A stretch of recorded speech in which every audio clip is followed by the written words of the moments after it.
Khaenriah, are you there? Hey, Rerir! Come out, it's urgent! Dane? What's wrong?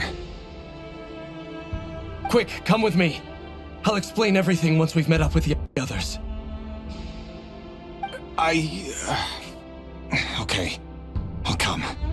But the Lindis is still over at the Universitas. I'll need to leave her a note. All right then, but make it quick. I've never seen Dane so worked up before. Whatever this is, it must be big trouble.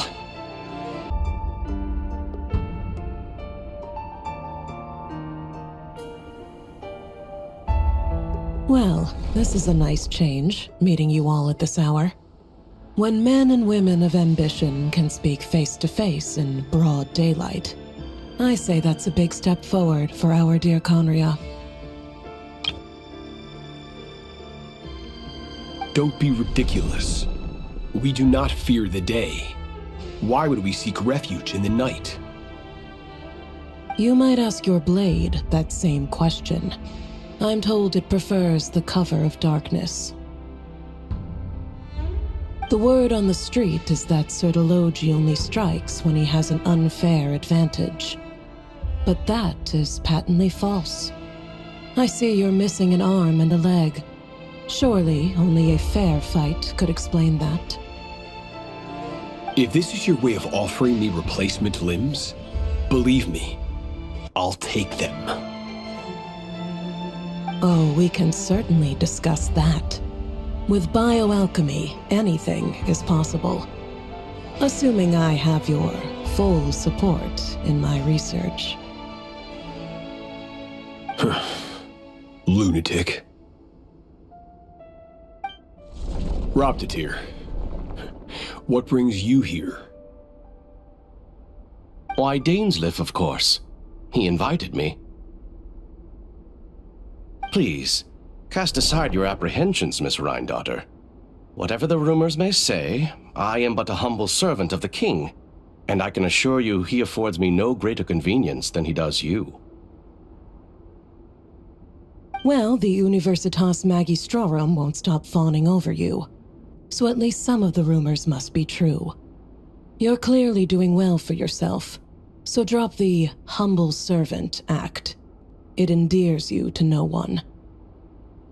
You're president of the Universitas Magistrorum, the chief royal mage known as the Wise by royal appointment, and by far the most favored among the 4 pillars of Khaenriah.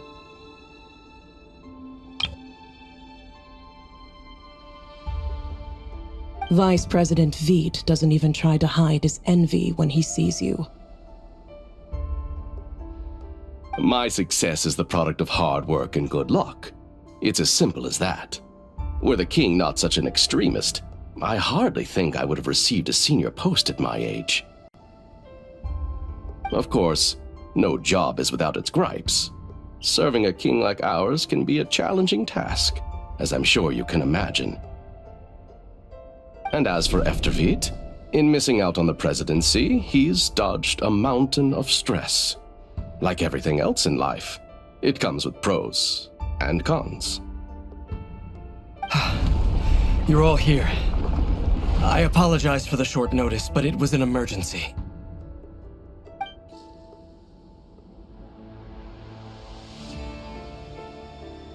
You must be Rerir.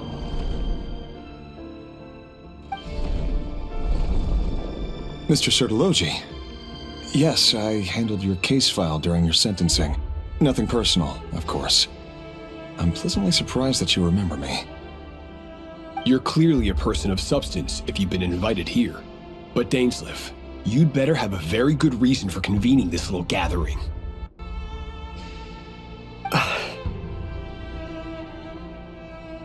It's my brother, Vedofenir. After he spoke at the court this morning, the king was so infuriated by his words that he had him blinded in both eyes and thrown in prison. Vedofenir in prison? Strange. I thought the king trusted him and Roptatir more than anyone else in the world.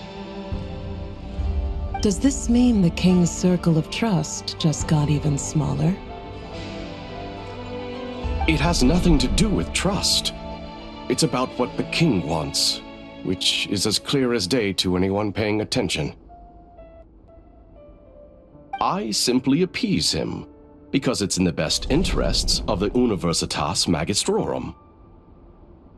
And also because you're slimy. Vedafilnir, perhaps less so. But still, a visionless visionary? It rather inclines me to think that qualifications are not what get you ahead in Khaenriah. Do you honestly think this is an important discussion to be having right now? Dane, what are you planning to do?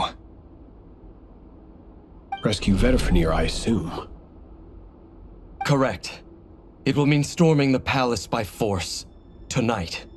I need all of you on my side. That's far too dangerous. And don't forget, Dainsleif, you're captain of the Royal Guard. You swore an oath to the throne. You've been planning this for a while, haven't you? I have no desire to commit treason. But whatever critique the king may have of Vedafilnir, disfiguring your most loyal subject for putting the best interests of his court and nation first, this is not the conduct of a wise ruler. My blade will force the king to see the error of his ways. So, Vedafilnir's prophecy enraged the king. I'm sure it wasn't what he wanted to hear, but if he won't take counsel even from the visionary, that is deeply troubling news. The extent of His Majesty's madness is now all too clear. The question is, how does a man like me get out of this situation unscathed? You have noble ambitions, Dane, but I'm afraid they don't do much for a guy like me. I'm not interested in saving the world. All I want is a letter of pardon. A letter of pardon? For whom? Thelindis?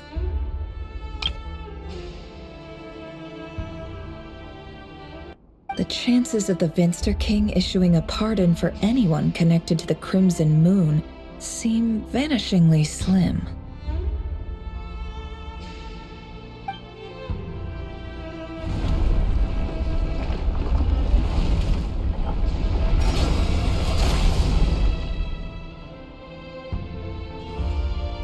This black fog over the board must have some connection to Thelindis. But why is it taking this form? Does it have something to do with Rarir's past?